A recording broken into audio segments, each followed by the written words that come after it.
Back for another week of the JMU Women's Lacrosse Coaches Show with head coach Shelley Klaes-Bawcombe. And Coach, you played two really good teams last week. You come away with a home split, a heartbreaker in overtime against Penn State, and then you guys rebounded with a nice 3-goal win against Richmond. So just talk about the week overall. Yeah, I mean, I think that the week really shows us that we are 100% chipping away as a program right now. We are getting better and better every time we step out on that field. The Penn State game just gave us so much confidence that we know how to play. We know what it takes. Our offense can score big time this year. We're just putting the pieces together to really just unify this team and get them having the mental toughness they need in the end of the game to be able to produce that win that we're looking for. You emphasized after the Penn State game is take advantage of no shot clock for this year. Do you feel that your team responded to that and did a better job of that in the second half against Richmond? Oh, absolutely. I think every game they're getting better. We were, for the last 2 weeks, we were still just trying to pick up the pieces with losing Leah Monticello. I mean, she was a huge loss to this program, and it's a compliment to her. And it's nice to see that the team can make some huge strides. And she was a big part of our leadership on the attacking end and somebody that always had the ball in those moments. So, we're getting some nice action from some different players on the attacking end. I think that, we saw some resilience in the net with Ellie Harmeyer having a great game against Penn State. And then in the Richmond game, we were very clean on the offensive end. We may have made one or two mistakes,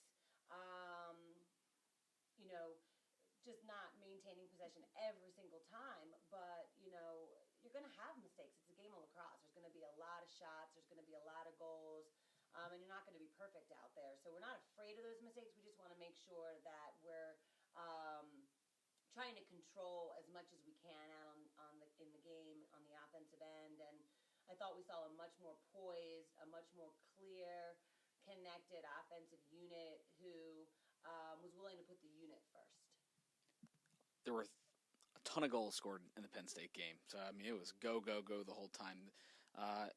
It was a little bit of a different game against Richmond, a little slower paced, which allowed you guys to kind of slow it down at times when you needed to. You went over 22 minutes without allowing a goal in the second half. Just talk about the performance defensively, over the two games because, especially with a couple individuals, they had pretty remarkable weeks. Exactly. I think that we've been saying all along, defense is a strength of this program right now. We just got to find a way to tighten it up and not have that momentary lapse of energy or lapse of effort so that we can,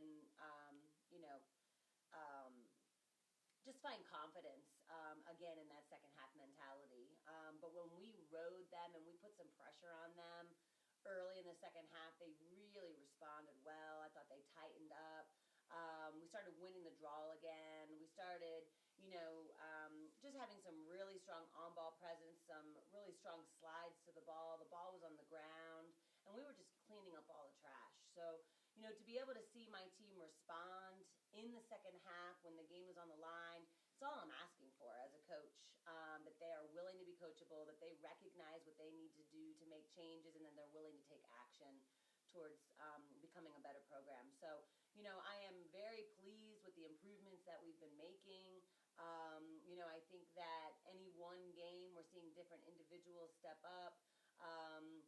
I thought Carter Reif-Snyder with ground balls, Ann Zabel with ground balls and caused turnovers. I think Emily Pillion and Alex Revel right now they're kind of the glue on the defensive unit when they're strong communicators. I think everything really comes together. And then Tooks is the brass. She's the edge of the defensive unit. And then Ellie's just doing a great job being behind them and cleaning up the trash. She's getting 8-meter saves. She's coming up with ground balls. I think she had 5 ground balls in one of those games this past weekend. And, the more we can get them being confident and, stepping up to the plate when the game's on the line, the better. I think that Ellie ended up having a few 8-meter saves in the Penn State game, and we even had another defensive stop in a man-down situation. So those are all really great signs towards the positive. And obviously, when you have positivity on the defensive end, it creates more opportunities on the offensive end. Players like Betsy Angel, Jackie Gordon, and Haley Warden really led the way for you guys offensively. And Haley, probably the best week of her of her young career. Oh, absolutely. I mean, she recognizes her ability. She puts a lot of pressure on herself. She wants to be great, and she just got to find what it's going to take to get there. And I think that as she's been trying to put herself out there and making mistakes, she just got a little bit more hungry, and she just became a little bit more angry, and we saw that in the Penn State game, and then I love that she carried it through into Richmond. If we can get her generating some points, right now she's third on the team in points. If we can show some consistency in that area with her game, I think she's going to take a lot of pressure off of some of our Dodgers, like Jackie and Brooks and E. So I'm really excited about her development this season, and I'm looking forward to seeing other players step up for us, like maybe a Margaret Tucker Fogarty. She's been doing really well coming off the bench and providing a spark on the offensive side. This week you head to Rutgers, only one game, so you've been kind of in that mode of 2 games every week, and now we step back, just one road game up the road in New Jersey. What can you tell us about Rutgers? Obviously, they got a game before JMU this week, but a team that plays in a pretty good conference. Oh, absolutely. They're used to playing high-level opponents all the time. I would say their biggest strength is just their physicality and their strength. They're, to me, the perfect combination of Hofstra and Drexel. Drexel's gritty style, with Hofstra's just physicality.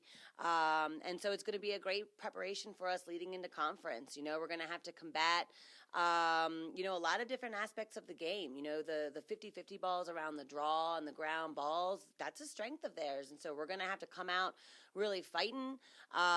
They're, a team that is maybe allowing teams to get a little bit of a lead on them, but then they keep fighting to stay in the game. So we're going to need to have that first half surge that we've been showing, and then showing the ability to sustain that mentality through the 60 minutes to be able to come out with a win. It's going to be a dogfight, and I'm excited to see how our team does. And this is the first of 3 straight road games as you have 2 nationally ranked opponents in Virginia, Maryland. We'll talk about that next week. But having gone on the road, and you had 4 straight road games between High Point and UConn and the Colorado trip, is your team more prepared, you think, this time around to go on an extended road trip, whereas they had been playing at home and then they go out on the road for a bunch of games all at once? Oh, absolutely. I think at this point, road trips are no big deal for us. This is going to be just the way it is this year. I think of the 17 games we have, 10 of them are road trips. So, 4.5, 5-hour drive up to Jersey. We have a ton of recruits coming in from Jersey area, New York area. So it's a home away from home for us. We get an opportunity to play in Rutgers' big football stadium. So it's a beautiful environment, which would prepare us for, a couple of the other opponents that we have coming down the horn. Just really excited to be able to be with the team right now as we continue to show signs of improvement. It just gives us more opportunity to talk out all the little innuendos, all the different things that are going on, so that we can clean up these loose ends and get as tight as a team as we can heading into the last couple of weeks of regular season play. Well, this Saturday, noon, is the first draw at Rutgers. You can catch JMU and Rutgers on Big Ten Network Plus. That link is available on jmusports.com as well as the Rutgers Scarlet Knights website. Coach, good luck this weekend, and we'll talk to you again next week. All right, thank you.